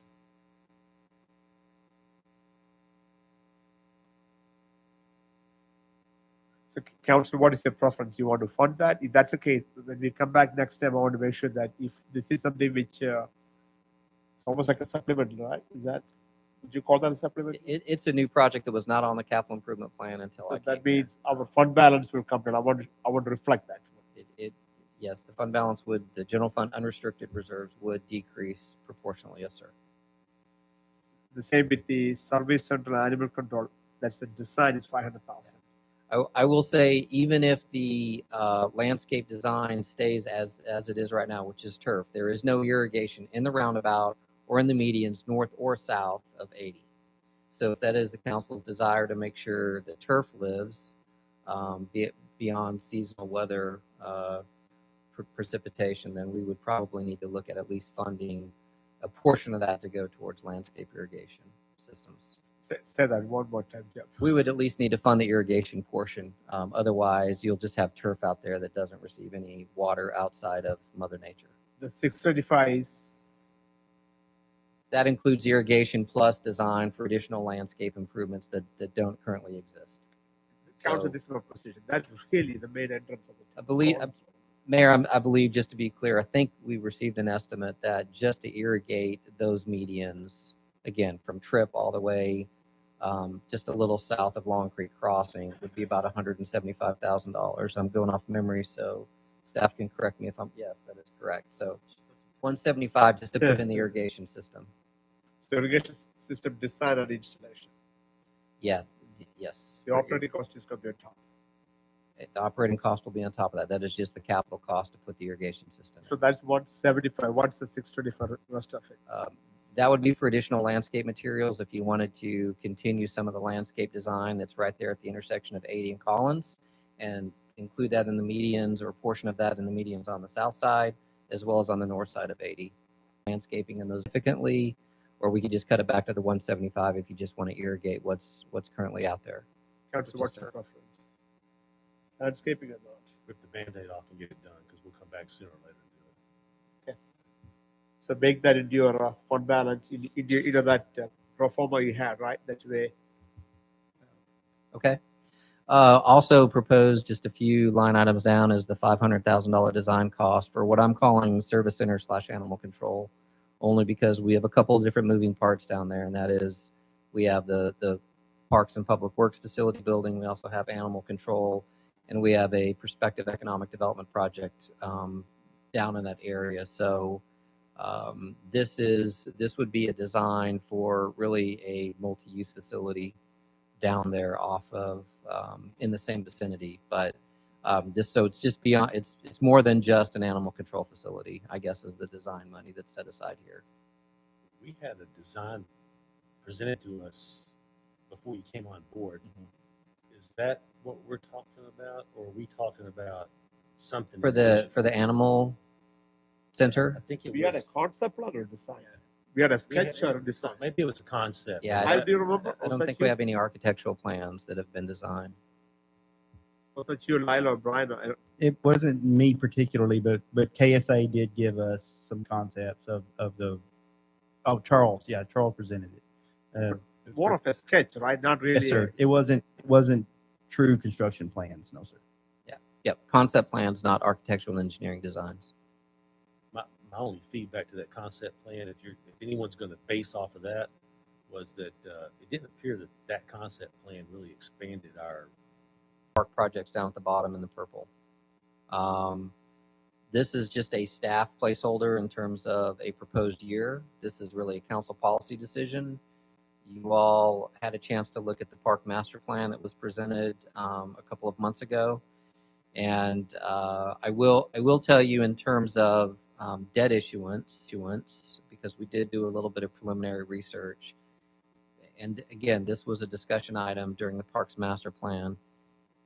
because we have some ownership and town limit boundary issues with three of the four of the parks, I think that we may be constrained from issuing tax-supported debt on property you don't own, and property that is not in your town limits is probably not going to pass bond council, which means if you want to fund three of those four projects, cash is your really only option, or cash and a tax increment reinvestment zone, some combination there, which is still basically cash funding a project.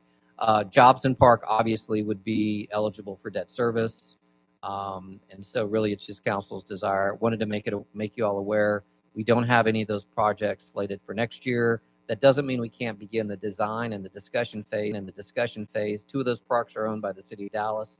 We can certainly start meeting with the city of Dallas on joint funding agreements and other options like that. That doesn't cost us anything but staff time. And so if we need to come back at amended budget after having some of those discussions, particularly on the Samuel Farms Park projects, then we can certainly do that mid-year if the council desires. If y'all tell us there's a particular park that needs to be a higher priority than the others, then we can make adjustments to the capital improvement plan. I know that when we went over this, we approved the parks plan. Yep. Said, thank you, we see your plan, but I don't think we had any We didn't discuss idea of when to move forward. We know there's the ownership issues. Yep. So I wouldn't think that any of these are a major priority for us at this moment. So go ahead, Mr. Allen. Yeah, I think what was expressed, particularly for Marquega, some of these are owned, and I think you mentioned that by the county or the city. We need to find out where we're at, what we can add on those. And then also goes back to the Samuel Park. Probably that one for sure is at some level we need to continually improve or do something. It's kind of a commitment that we do something with that. So, but I do think the Councilman Freeman's point, I don't think we agreed to anything. We just had some questions that we need to answer about what we could do legally. Yeah, and I think the biggest question mark that seems to be mostly answered at this point is issuing any sort of tax-supported debt for those two projects and potentially the Barnes Bridge Park as well. But as I've visited with the mayor previously, we will certainly reach out to the city manager at the city of Dallas and the park staff and begin discussions on what's possible at Samuel Farm. Ideally you have a joint project where two organizations are both contributing to the project. And so maybe you get more bang for your buck that way, but we could start those discussions without having to spend any money at this point as outlaid in the proposed budget. There's a bank involved with the state, but the property itself belongs to the city of Dallas. You're talking Samuel Park?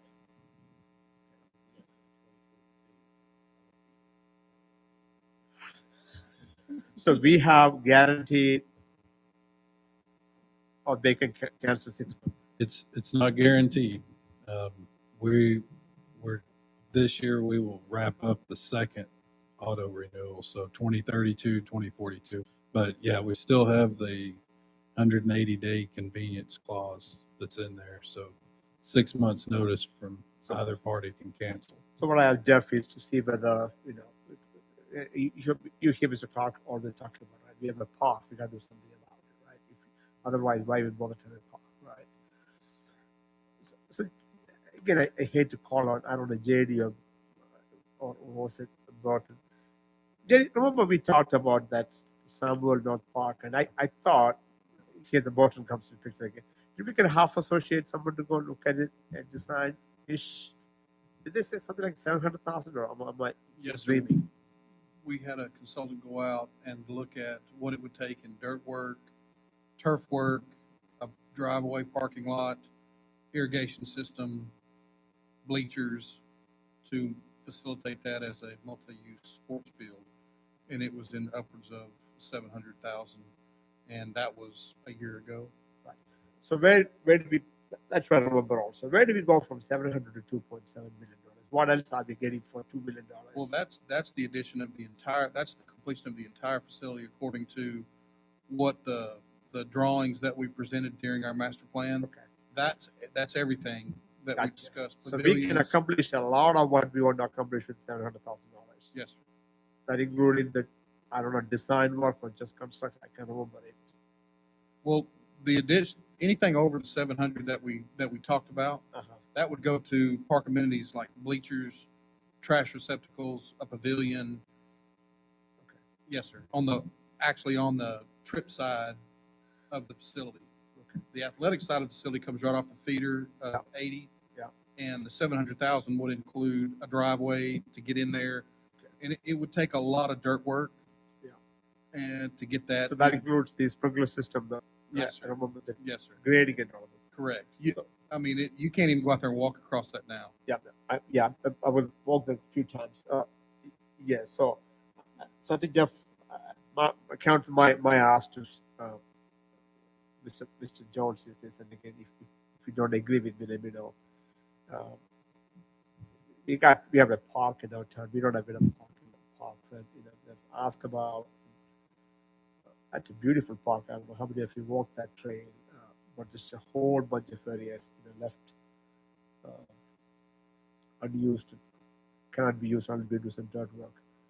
I don't know if we need to spend $2.7 million, but I think we can spend some number and still use a significant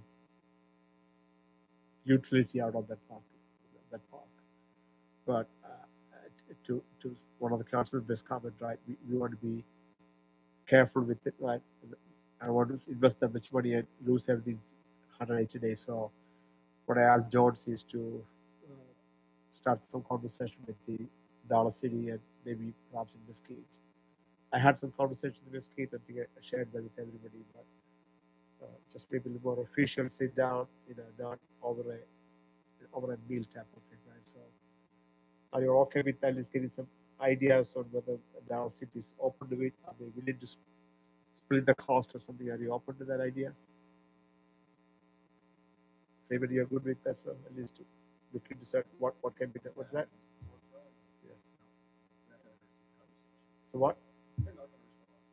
I mean, yeah, if you want to try to open those lines of communication, I don't see any issue with that.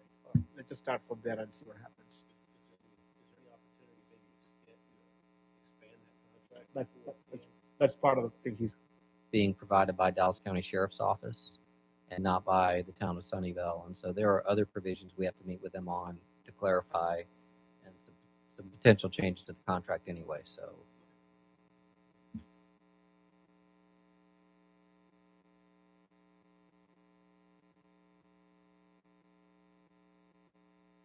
I'm going to have to defer to the police chief if Dallas County Sheriff's Office is out monitoring the park or not.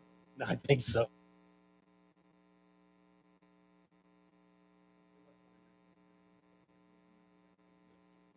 okay. What else, Mr. Jones? Mayor, if I may, just two other quick projects. We've covered the one in yellow, I think, plenty. So I don't think we need to talk about funding phase 2 DMAIC. We know we're going to do that with a combination of cash and tax notes. And the Glacier Horse Barn, this was covered in the 4B budget. It's still listed in there. We will have some updates for you probably in September. I have some updated engineering costs on completion of the walking trail in front of the horse barn and some drive approach options, concrete versus asphalt, as well as some other updates on that project. So it is listed in the capital improvement plan for next fiscal year, but we'll have some updates for you hopefully next month on some segments of costs related to that project, not including the actual barns, but we can update you on those as well. So that's really it in terms of the proposed capital improvement plan for next year, Mayor and Council.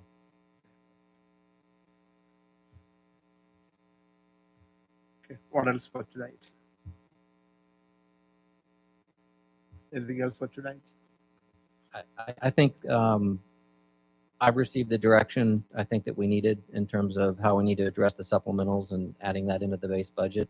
So the next time you see the proposed budget in September at the public hearing, which I believe is on September the 12th, then you will see all of the supplemental items we've discussed tonight included as part of that base budget. Unless I hear otherwise, that's the path we will go forward.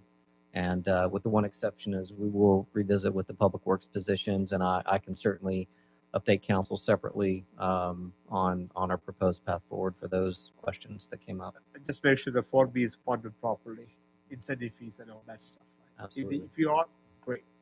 Just want to make sure we support you. Okay. And we'll go back and revisit those incentive agreements and the timing of the building permits and the construction activity. Generally, we can't pay incentives. And So, I mean, I know that we've said that, we need to take care of the employees that we have better by paying them more. So that's 290,000. We have 8 new positions that we're trying to create in a 12-month, or basically by the stroke of a pen. We have 8 new positions. And then that's not counting part-time. That's not counting some contract as well. I mean, I know that we're in a situation right now, at least everyone else is, where it's hard to find employees. Are we in a situation where we haven't been able to appropriately staff because we weren't properly funded? Or is this the 8 new employees? I mean, if you look at it as a whole, it literally is 8 new employees on top of what we currently have, plus paying the employees we have more, plus increasing their TMRS. I mean, it seems as if that's a significant jump. I mean, in any given year, to add 8 new employees is a significant jump in employees. yes, sir, you're correct. It is a 10% increase in staffing levels, as well as a 10% increase in ongoing personnel costs, just at our existing staffing level. So it is a large amount, as you referenced earlier. There's no doubt about it. We have a fairly sizable workload, and I think our turnover rate this year is around 16.5%. Last year it was, I believe, 22%. So we also budget at full employment. So we budget at 100% employment, and so every year when we have even if we had a 10% turnover rate, right, at a $5 million base budget, we're still generally going to have $500,000 left over in unspent salaries and wages costs. So, and again, right now we're trending at over 15%. So I would suggest that we will probably still wind up with savings in the personnel line item, even though it is a 10% hit across the board. Yes, sir. The only other suggestion that I would like to add is on the proposed budget, where you have the fiscal year 2023 proposed with supplementals. Instead of keeping those line items exactly the same for what was proposed for fiscal year 2023, could you actually put the supplementals in the line items? Yes, yes, sir. That's exactly what we'll do. Is we'll allocate those to the different line items. Breaking down Yes. salaries. Yep. Okay, Exactly. awesome. I was looking at that. I was like, that's. Yeah, that's my fault. I should have I was clarified that kind of looking earlier. at it Yep. going, okay, why is that the same number there as there? They just all are grouped at the Yeah, bottom. for us, it was just for tonight's presentation Got for it. ease of Awesome. presenting it, and then it'll be allocated to the different line items. Excellent. Thank you. Council additional, this is a discussion time. We are giving guidance to staff, what additional directions or comments you have. Mayor, the only comment I have, it's a lot of work. I appreciate the effort the town staff put into it. Appreciate that. Agreed. So can we give a high level picture of the next several meetings? September 12th is what? Yeah, we can review the budget calendar for you real quick. Because certain dates are important that we definitely have quorum. Same time people have life and job and everything. So Mayor, if I can, while we're pulling up that, yeah, go ahead. Did you find it? On this slide right here, it gives you your next 3 meetings, and they're all in September. So we have our September 12th regular meeting at 7 p.m. that's a Monday. That's a Monday. That'll be your public hearings on your budget and your tax rate. And then September the 15th is also at 7 p.m. Special meeting, be the first reading of the ordinances. And the And then- second hearing of something, right? And then the second reading on Friday at 9 a.m. Okay, so 12th Monday, 7 p.m. September 15th is a 15th Thursday. Thursday, 7 p.m. Mhm. And September 16th. 16th is Friday. 16th. The Thursday is in the evening because it has to be 72 hours from the 12th. And then the 16th is in the morning at 9 a.m. So we have, okay, so I Rachel, think I polled all of you, and Jonathan is the only one who had Good. one day he couldn't come. Okay, so good. I just want to make sure that you accounted for Mr. Freeman. Okay. So we do have a quorum, Rachel? Yes, sir. 9 a.m.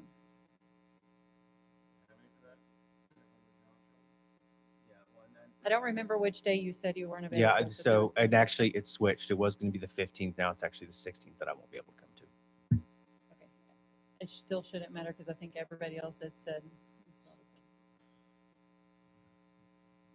Yeah, 15th, I have 7 p.m. on my calendar. 16th, yeah, on the council calendar, I have 15th, 7 p.m. Yeah, okay, gotcha. Anything else, Mr. Jones? Just one last quick comment. We do have some notices posted on our website and posted in the newspaper that do reflect a tax increase. I just want to clarify that tax increase is based on the voter approved rate of 50 cents, 50 point some odd cents. It is not based on the flat tax rate, the 45.3 cents. So just for clarification, if anybody does ask you or you do see that, it is based that dollar amount and the percentage that's reflected, and I believe it says it generates 25% more taxes.